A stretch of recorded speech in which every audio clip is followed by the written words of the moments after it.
আসসালামু আলাইকুম রহমতুল্লাহি বারাকাতুহু। সম্মানিত দর্শক, আপনারা কি জানেন যে বর্তমান জামানায় কি জন্য কালো জাদু, ব্ল্যাক ম্যাজিক এবং জিনের আক্রমণ বা জিনের প্রকোপ কি জন্য বেড়ে গিয়েছে? এর একটি অন্যতম কারণ হলো মানুষ দুনিয়াতে যে গুনাহ করে, এই গুনাহটা সাধারণত দুই ধরনের। এক ধরনের গুনাহ আছে যার কারণে আল্লাহ সুবহানাহু ওয়া তাআলা শুধুমাত্র আখিরাতে শাস্তি দিবেন। আরেক ধরনের গুনাহ আছে যেগুলোর কারণে আল্লাহ আখেরাতে তো শাস্তি দিবেনই, দুনিয়াতেও তাকে শান্তিতে থাকতে দিবেন না। এর মধ্যে এক নাম্বার গুনাহ হলো যারা শিরিক করবে। দুনিয়াতে যারা শিরিক করবে তাদেরকে আল্লাহ বলেছেন, ইন্নাল্লাহা লা ইয়াগফিরু আন ইউশরাকা বিহি ওয়া ইয়াগফিরু মা দুনা যালিক।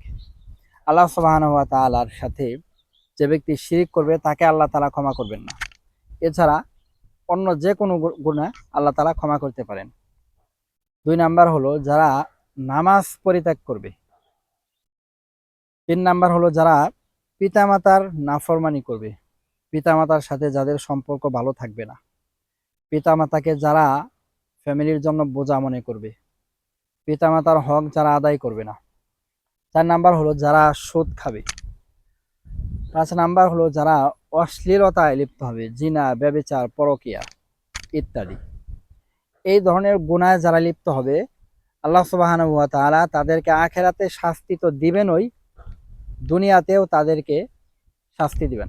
এর মধ্যে একটি শাস্তি হলো যারা সালাত পড়বে না, শিরিক করবে, এদের আত্মাটা দুর্বল হয়ে যাবে।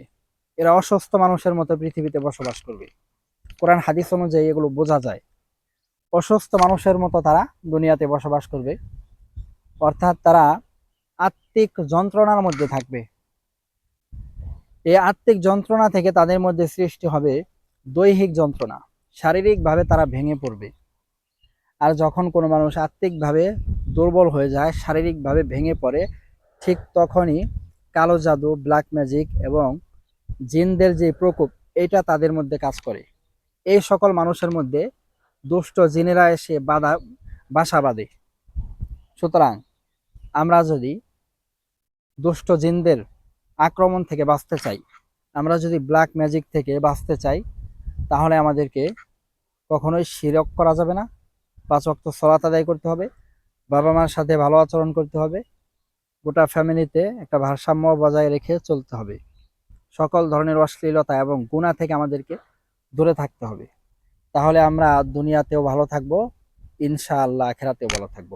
আসসালামু আলাইকুম রহমতুল্লাহি ওয়া বারাকাতুহু।